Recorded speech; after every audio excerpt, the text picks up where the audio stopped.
Asisakwazi ukukhuluma nogogo, khuluma kokusethi nezinto. Amavasha bahlosile, bathi uzokhuluza ugogo bewe.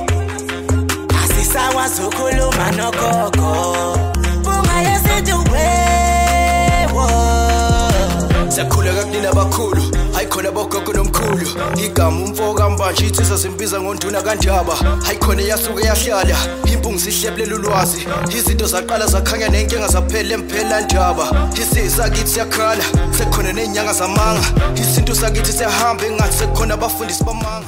Wathi ngithi kunina benkashana kaMenzi yaphuza umlaza ngameva yaphula umlilo ngamahlamvu abanye bocima ngama. Lilo belembe leqamanye amalembe ngokukhalipha usishaka kashaka ngemanzi ngisaba ukuthi ushaka. Ushaka kuyinkosi yasemashobeni ngiyakhuleka umhlaba wonke nasendaweni zonke nje la khamba kufinyele khona lumfanekiso oqoshiwe. Uma kukuthi umusha kule channel ibizo lami ngumlekeleli umfoka mbanjwa. Ngumshana wakofuze fulele omashiya amahla ngathi azoshumayela.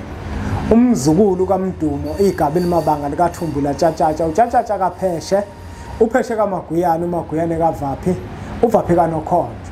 Insizwa ke zingibiza ngonduna kaNdaba uNtombisi yamncumela utsizwa ziyamkhombisa ukuthi sincane saphuma ehlathini ekseni ngoba savuthwa ngoba sigcela amabele. Ngikhona likholwa ngenhliziyo engalibhadina kancane esontweni ugqamgqama usathi inkakane lakhe la ngihamba lithese lokusithe lathi ngahamba. Ngumjabulelo kumamatheka komkakhe ngoba njalo memamatheka uthi faca. Kumina ke bafowethu kuhlala kuyintokozo ngaso sonke isikhathi ukuthi ngifike kwi channel lethu enkulu impunga yesintu TV. La sifundisana khona isintu, sichushisane ngezinye zezinto othola ukuthi zisixakile. Sihlahlelana indlela eyayihamba okhokho bethu. La sikhona ke bafowethu sike enkabeni yeTheku, sisemPhelandaba. Silapha ku West Walk, sise 4th floor e-office number 420. Inombolo lezo lokuzibona zivela izona oshayela kuzona uma ufuna ukuzohlala nathi phansi. Sichushisane kwezinye zezinto othola ukuthi ziyakudida. Namuhla bafowethu angifuni ukuba mude kakhulu. Kodwa ngizokhuluma nomuntu oyedwa. Ngizokhuluma nomuntu owahamba waya kothwasa. Ekuthwaseni kwakhe waphothula. Ekuphothuleni kwakhe kodwa kuze kube manje akasebenzi. Ngizokhuluma nomuntu owabizwa kwathiwa kufuna wena uzothwasa. Ngoba nabantu abasiza abantu ave benomkhubo omubi. Uthi ngafika umuntu kuyena enenkinga amtshela ukuthi akazothwasa. Akatshela umuntu ukuthi akazothwasa. Yithongo lakho umuntu elimkhiphayo kubo. Ahambe aye la lifuna ayokuthwasa khona. Akatshela umuntu ukuthi hayi wena kufanele uthwase wena thwasa njengamanje. Bonke abasenza leyo nto abayeke ukukhohlisa abantu. Umuntu akatshelwa ukuthi akeze azothwasa. Awukwazi ukuthatha izikhwama uthi uyakuthwasa. Ayikho leyo nto. Asingoni umsebenzi wabantu abadala. Akubona bonke abantu ekofanele ukuthi bahambe baye kuthwasa. Umuntu akangathi kufanele adle inkamba nje sekuthiwa kufanele athwase. Namhlanje ningako ngithi angizokhuluma nomuntu onjalo wabizwa kwathiwa wozothwasa. Umuntu owatshelwa kwathiwa wena kufanele uthwase. Uyabona ukube nathi sasinamathongo ngempela angazisukumeli izinto, angaba abantu basithwasisa. Kodwa sithwasiswa ngamuntu kuze kube namhlanje. Kodwa abantu abadala bayakwazi ukwenza izinto ekufanele ukuthi bazenze ngathi. Bayakwazi ukulekelela abantu ekufanele ukuthi babalekelele. Akusho ukuthi uma umuntu nesiphiwo sabantu abadala indlela yakhe iyodlula entwaseni, cha. Umuntu oyakothwasa umuntu ithongo lakhe elifunayo ukuthi ahambe ayokuthwasa. Akubona bonke abantu abanemimoya yabantu abadala ekuthiwa kufanele bahambe bayokuthwasa. Kubalekile nathi silekelela abantu ukuthi abantu sibalekelele ngeqiniso. Singabalahla abantu, singabadukisa abantu. Ngoba uma sothatha abantu sibathwasise ngoba sifuna inkomo, ngoba sifuna imali, ngoba sifuna imbuzi, umsebenzi wamathongo nezithunzi zethu akuhlukile nokuthi siyazinyathela.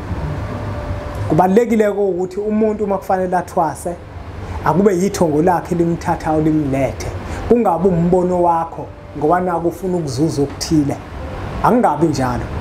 Manje kunomuntu owathwasa waphothula waqeda, omunye wazwakha ngisho isigodlo kodwa abantu abangeni akasebenzi, omunye mhlambe wakhohliswa kwathi waye kusazothatha isikhathi. Ayikho leyo nto, amanga lawo.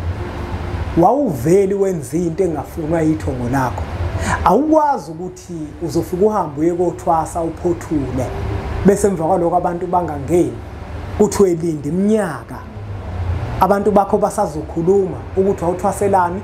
Inkohliso leyo, abantu abangayivumi leyo nto. Namhlanje nake ngizokhuluma nabo bonke abantu abanjalo abathwasa abaphothula baqeda bananesigodlo kodwa basebenze.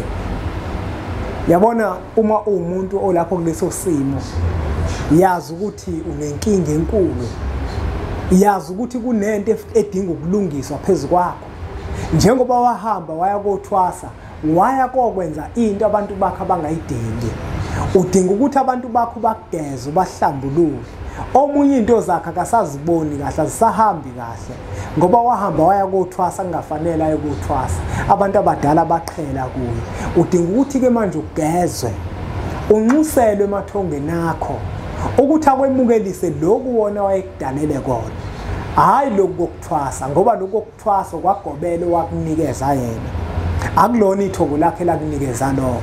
Ngiyazi ukuthi le nkulumo engiyikhulumayo izwakali kahle, kodwa uma uwumuntu usanabo ubuntu, kubalekile ukuthi le nkulumo nawe uyikhulume kulabo wazi kahle ukuthi wabakhohlisa. Kubalekile ukuthi le nkulumo abantu bayazi. Kubalekile abantu ukuthi bazi ukuthi awukwazi ukuthwasa uphothule maqedwe ungasebenzi. Kunomehluko phakathi kokwelashwa nokuya kothwasa. Uma uyokwelashwa usuke uyokwelashwa, kodwa uma uyothwasa kusuke kufanele ukuthi mase uphothulile bese uyahamba uyosebenza esigodleni sakho kungena abantu, hayi ukuthi abantu bangangeni. Uma ke wazi ukuthi wake waya kothwasa kodwa usebenzi kunamuhla, kufanele wazi ukuthi kwakudlalwa ngawe. Kufanele wazi ukuthi udinga ukuyilungisa leyo nto, ngoba njengoba wahamba waya kothwasa wadla nempande okade uzidla, wabangcolisa abantu bakho phezulu kwegazi lakho. Udinga ukuthi ubahlambulule, ubahlanze, bese emva kwaloko kube khona indlela olekeleleka ngayo ukuthi abantu bakho bakhuluma ukuthi njengoba wazi wavelelwa ingozi yokukwethwasa, kanti yini bona babekade beyidinga. Sinenkinga ke yenzakalayo njengamanje. Uthola ukuthi umuntu unesithunya nje gelekeqe, isithunya sakhe siyazikhulumela. Ahamba umuntu aye kumuntu, athi uma efika kumuntu, umuntu amtshele ukuthi akathwase. Umthwasisa kanjani umuntu onesithunya? Umthwasisa kanjani?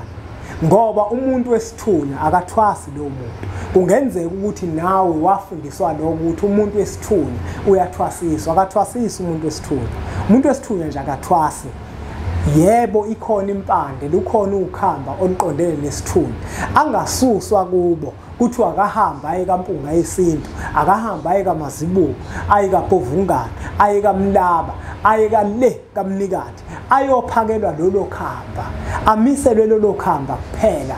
Uma selimiseliwe lolo khamba, akusho ukuthi uzothwasa, kodwa uzodla ukhamba lwesithunya. Abantu abadala into eyenza ukuthi bamiyalele kamuntu ukuthi awudlela khona, kungenzeka ukuthi kukhona into ethile abayibukile ukuthi kumele udla esekhaya uzohluleka ukulandela imigudu nemigomo ekufanele ukuthi ayilandele. Umuntu wesithunya akathwasi bafowethu. Uma unesithunya, zazi ukuthi ngeke nje uzoyothwasa kuthi uthwasela isithunya. Akwenzeki lokho. Kodwa ke phela indlela yokusebenza nabantu indlela abasebenza ngayo, abanye basebenza ngendlela yabo engeyona indlela abantu abadala. Isithunya uhamba amanzi uma umuntu wesithunya, uhamba intaba uma umuntu wesithunya, ukhuleke uma umuntu wesithunya. Izinto zakho ke lapho ke ziyaqala ziqaqeke, isithunya sakho naso sikhulume. Hayi ukuthi uyohamba uyohlala kamuntu, akwenzeki lokho. Kodwa ngoba abantu ke umsebenzi wabantu abadala bayawusebenza ngendlela yabo abasuke bona sebecabanga ngayo ukuthi abawusebenze ngayo kulungile. Kodwa wena mbukelo wempunga yesintu ungabothi mawunesithunya bese ukhohliseke kuthiwe wozothwasa, cha, baboyivuma leyo nto. Uma-ke kuwukuthi wathwasa waphothula awusebenzi kodwa yazi ukuthi unenkinga, yazi ukuthi wadukiswa, yazi ukuthi lento wawuyenziswa ayikho, akuyona into eyayifunwa yithongo lakho. Udinga ukuthi ukuhlambulule konke lokho udlule kuleso sigaba esingekho owafakwa kusona bese uyaphahla ubuze ithongo lakho ukuthi yini ekufanele ukuthi ngiyenze. Ithongo lakho lizobe selikuphendula likunika umhlahlandlela, lizofika ngamaphupho, uhlaziya amaphupho bese ulandela lokhu okutshelwa amaphupho, ngoba lokho okutshelwa amaphupho yiloko okutshelwa yithongo lakho. Kunomuntu othola ukuthi uke entwaseni njengamanje, umeke entwaseni njengamanje ubhizi ushaya inkamba aziphakame, ubhizi ushaya inkamba ngesonto elizayo sezibolile zinuke zithi phu, omunye azimisele namhlanje zibole, athumelele ebusuku avezelwe amanzi, amtshele ugobela athi ngizokumisela ezinye, amdlise inkamba engafanele ukuthi azidle. Kubalulekile-ke bafowethu ukuthi yonke into oyenzayo kube yinto olulekwa yithongo lakho kuyona, kungabi yinto ozululekwa umuntu ngoba nabe ufuna ukufeza inhloso zakhe. Ngiyacela-ke bafowethu ukuthi niqhubeke nisubscribe ku-channel yethu enkulu Impunga Yesintu TV, siwuthatha umfanekiso oqoshiwe udlulisele kwabanye abantu ngoba nakubona uzoba usizo olukhulu. Bese sithi nje impunga.